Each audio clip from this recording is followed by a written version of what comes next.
My name is Brad and this is Supercoach Pro, and in today's video we'll be discussing Grundy, Reeves, Coleman Jones, Bianco, and a few trade strategies. Now in the first bit I want to discuss on my trades so far, and we'll look through some of my mistakes and some of my really good buys. So round 2, this is what happened with my trades. Dangerfield and Rao got injured, so I brought in Walsh and Mills, which was actually perfect because they'd actually been top of their line. So, don't know how I saw that. Must have had a crystal ball because they've been great picks for that sort of money that I had left over. This is probably my trade regret. So, I grabbed from Taranto, starting in with him. He had that one bad score of 67, and I grabbed Walker for a cash grab and sold him at 415k. So, this one move, you don't chase points. He scored a lot of good points for me. Scored a lot of 130s and whatever when I bought him in, but was not worth it in the end because Taranto would be an excellent M8. So that's my first mistake. The week after, I went Clark to Bose, which was actually a good pick up until his injury. So that's sort of a 50-50. But my trades start to get better from here on. So Meek was my R3. And I was running Grundy and Flynn. So I made a little bit of money off Meek, grabbed Hickey, and Hickey's been great so far. But I traded out Caleb Daniel. In hindsight, not a bad trade out. Hasn't been that great, so I don't hate that, but I had to grab a Ruckman in Hickey.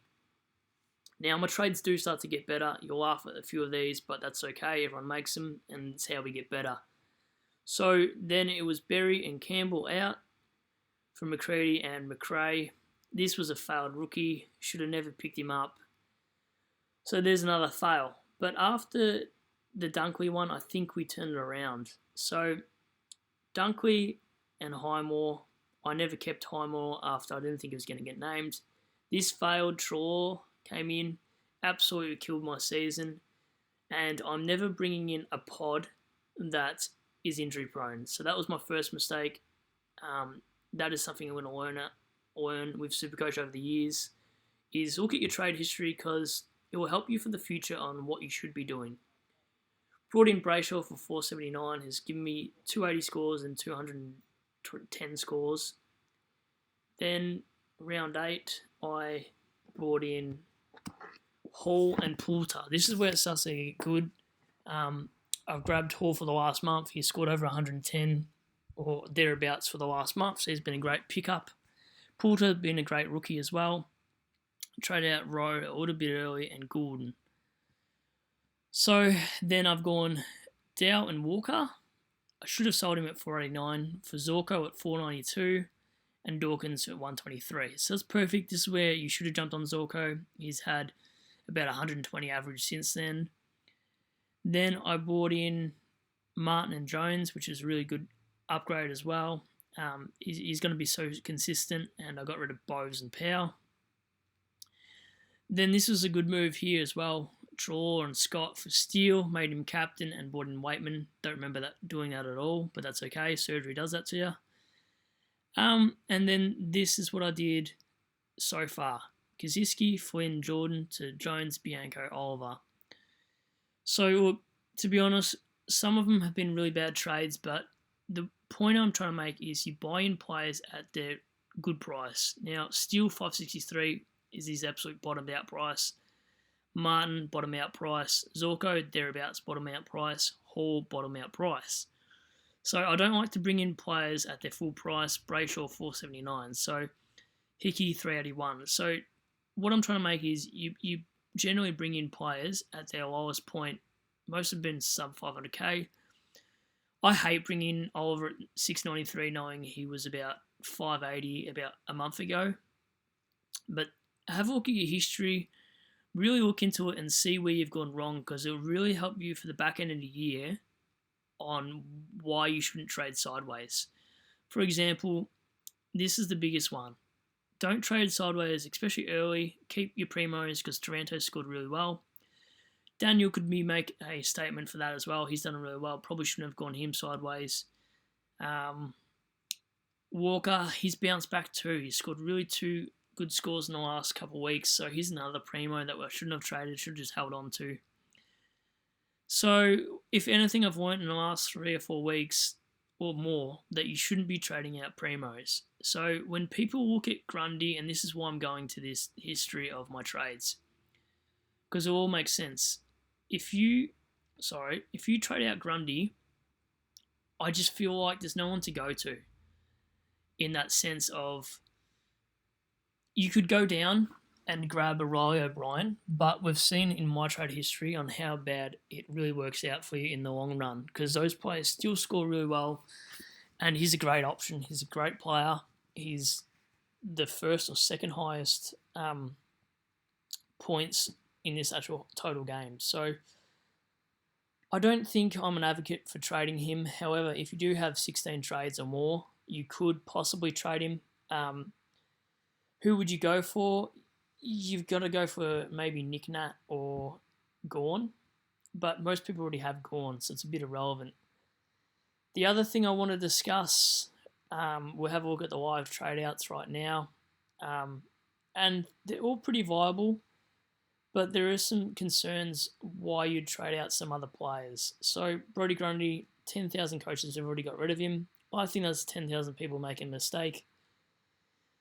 Flynn, now, I feel like people haven't looked into this Flynn move unless, I don't know, unless you're going to Coleman Jones or Reeves next week. I don't think it's a really good option to trade him out. I wouldn't upgrade, I'd only downgrade from him to make that cash and keep getting more cash in. Kaczynski, he's reached his break even, so fair enough. Scott reached his break even, so that's fair. Jimmy Rowe, I'll have to have a look at him. I think he's actually not a bad player. He could have kicked more goals last week. Break even. Look, he plays Collingwood. If I'm a Jimmy Rowe owner, I hold him. I definitely hold him this week. So I regret him. I cashed him out at 224, and then he went like 380s in a row. So that was just my bad. Powell, you definitely need to jump off. CJ, you definitely need to drop off. Like, I'm 100% get rid of him. James Jordan, I don't hate this. I only hate this if you're not going to someone like Clayton Oliver, because that's what I might do. He should have been gone weeks ago, and yeah, fair enough if you're trading him out. Now, let's have a look at the trade-ins. So, sorry about my internet. I'm moving house tomorrow, so internet's sort of moving out as well, I reckon. It just sort of doesn't want to have any time today. Bianco, a lot of people going early. I assume this is for your bench cover down back, or maybe you need a midfielder cover in this buy. Coleman Jones, I think both of these guys have really good job security, so I don't hate it at all. I can see why people are jumping on Heaney. I was meant to jump on him last week, might jump him on this week, but if I don't grab him this week, I can tell you now I'm not buying him any other week but this week. Ned Reeves, I don't understand why you go early on him. It doesn't make sense to me. He's the only rookie I wouldn't go early on, personally. Gorn, I'm assuming that's from Grundy move, and Nick Nat, that'd have to be from Grundy move as well. Jack Steele, you're now chasing points. He's going to play Sydney and then Adelaide, so it might not be a bad idea to jump on, but I assume most people are looking at 150 and going, yeah, okay, let's grab him now. So I think it's not missed the boat, but it's definitely chase points sort of a trade.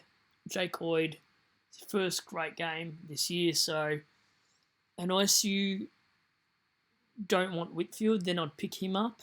But look, I can't see why many teams would grab him if you don't have him already. Unless you've got two rookie defenders, I'd bring him and Whitfield in. But if I had a D6 spot, I'd be looking at Whitfield. Oliver is the man I'm going to grab this week, regardless of what I do with my trades. Now, I do want to point out there is a few different ways to approach the buys. So the first one is obviously if you've got 8 in a field this week, you don't have to trade, and you'd be ahead of everybody else. The other one is to go 2 rookies, 1 primo, or you could go 1 rookie, 2 primos. So they're the 3 ways to go about it. Obviously, it's really team dependent, but do remember to have a look at your side. and how it affects your trades for the next 2 weeks. So by doing what you do now, it might help you this week, but might absolutely kill you next week. So by doing the trades I've done this week, I only have one missing player there because he will be Whitfield. Actually, I will have no players missing there. Then I'll have 4 non-player midfielders. I'll only have 1 ruck missing, so I've got 5 players missing so far, and this will be fine. My forward line's fine. So really, if I can grab someone like Reeves, so what I'll do is I'd say hypothetically chop Dawkins, put CJ forward, bring in Reeves. Then I would actually have only 4 players missing out in midfield, and that's how you work it out from there. So what I'm trying to say is make sure whatever players you do bring in this week are players that help your buys for the other 2 weeks after. Because under double digits trades, you should now have only maybe 2 or 3 upgrades. If you've got more than 2 or 3 upgrades for 9 trades, you're not going to be very good at the end of the buys. Ideally, you probably want 6 trades or 5 trades coming out of the buys and nothing less than that. Now, I don't know if I really want to go into my watch list because it will be a little bit of a longer video if I do. But there are some names to throw up there just to have a look at after the buys or whenever your team can filter them in. But I think the watch list is probably the best thing I enjoy about this sort of shortcut sort of thing. So Whitfield's obviously got his buy, so he's one I'm looking at. Explanatory, he's on there. Reeves is on there. Bolton's on there. Just a little bit concerned now that Shane Edwards is back in that he'll be playing more forward. Lambert comes back in the side and Cochrane will come back in that side after we come back from Perth. So just on my watch list, could be a guy I grab in the next 2 or 3 weeks if he doesn't play forward. Heaney, really explanationally, when he's not injured, he plays really well. But when he's injured, yeah, not so great. Now, Penderbury is probably the most interesting man on my watch list for very good reason. Bucks has come out, said he's injured. He's a guy I'm sort of just looking at to see if he's a guy we can upgrade like a straight swap from a rookie. Bucks has said that he is injured, and I'm wondering when he got injured because before his bad scores, he was looking okay. 102, 111, 105, 87, 94, 108, 96. Now, if he's been injured for a month, it makes sense. But if he gets the 363k and he scores, 66 this week and he's got a break even of 102, after Melbourne game, he could be around 350k. He's someone that you could grab. The name looks good on paper. He's someone that you could really grab for a rookie price and have him as an M9 swing and hope that he turns his form around. So these guys, I'm not sure if anyone else posts these in their videos on really left field options. And I'm a very left field super coach, to be honest. 1 year I had Revolt for the last 8 games of the season and he averaged 93. And I picked him up for about 300k. So I'll have a good bargain this time of year. Same sort of thing with Darling. Now, Darling can chuck in scores of 20s, which he did this time, and this is what is scary about the pick. But before the 24, he's gone 76, 102, 80, 123, 86, 128. He's got a bad 45, but he's scored really consistent, 88, 90, 78. You don't mind that in the forward line. Before that 24 is averaging almost 90. So if he comes down to 377, I'd 100% grab him. But if he does score under 70 this week, he might be off my watch list. So this is where in Supercoach you've got to look for really left field options at the end of the season that are going to be really cheap. Fife's on the watch list. He's got a foot injury, so I think he's off my watch list now. Parrish is a guy I really like to discuss, but I think he's out of reach now, and he's not a guy I'd pay up for. He doesn't have the history like Bontempelli, McRae, or Oliver. Dan Houston is a little bit injury prone at the moment. Got a sore shoulder. Really great price. Looks really good. This is a guy I was bragging about a couple of weeks ago. If you look into his scores in recent years, he's averaged 90s. He's now playing on the wing. He had that really good game of 85, returned back to defense, and now he's playing wing again. For 306k, I do not advocate to bring him in. He was a smoky of mine that I really wanted to have as a D7.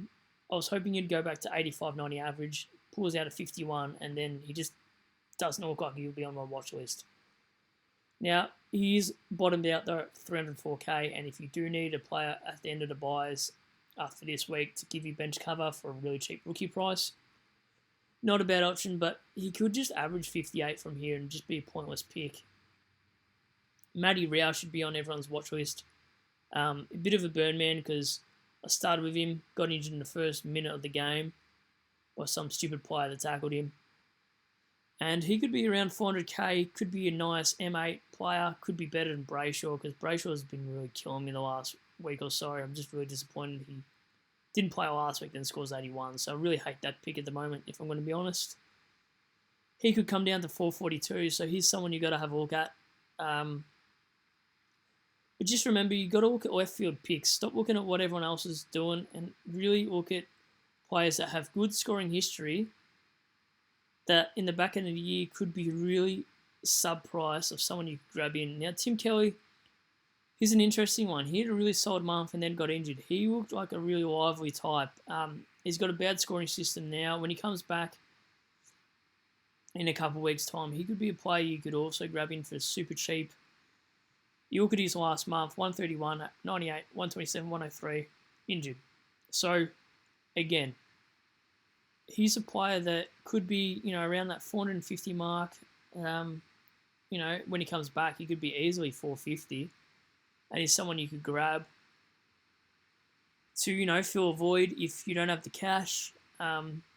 Toby Green's another one, comes back from injury. He could be someone you look at for a cheap forward. David Mundy, been a really reliable scorer. Mitch Duncan also. He had that concussion. Took Miller, Lockie Neal. Here's a guy I reckon will play this week. Now, if he plays this week, you probably buy him because he's got the proven score. He's now had his back rested. His ankle should be fine by now. He can score big. He's a good price. But I don't know if I'd pay up any more than $5.78 for him. So this would be the week to grab him. I mean, if he does score a projected of 100, that would actually be quite good because then he'd still be 560. But then he plays North Melbourne, so he could go big that game as well. Here's a guy on my watch list, Petrarca. I don't really want to discuss him. Now, this is a guy I do want to discuss. Jacob Hopper has got a really good fixture coming up. The only problem is he's never scored more than about 112. Apart from that 137, he's been really sort of not a solid option, but he's got a really good fixture coming up, and he's been someone I've been sort of eyeing off after the buys. Nothing to scream at, but 111, 93, 111, 104, 80, 137, 108, 100. He's a guy that could be okay because he's got North Melbourne, Carlton, Hawthorn, Melbourne, Gold Coast in the next 5. Like another left field option. My watch list is really like that, to be honest. It's probably a list of its own. Like no one has these sort of players in their targets bar me, I reckon. But Petrarca, everyone's been looking at him. Problem is, he is on my watch list, but I just feel like his ceiling's not as good as what it had been last year. I feel like Oliver's taking all his points away from him, and he just doesn't get the scaling that he got last year. But here's another one to consider. But just on the watch list now, the only reason why these players are on my list and aren't on others are because they are a real pod move. And when you look at pods like I had in Shaw, if he does really bad, you're the only one suffering.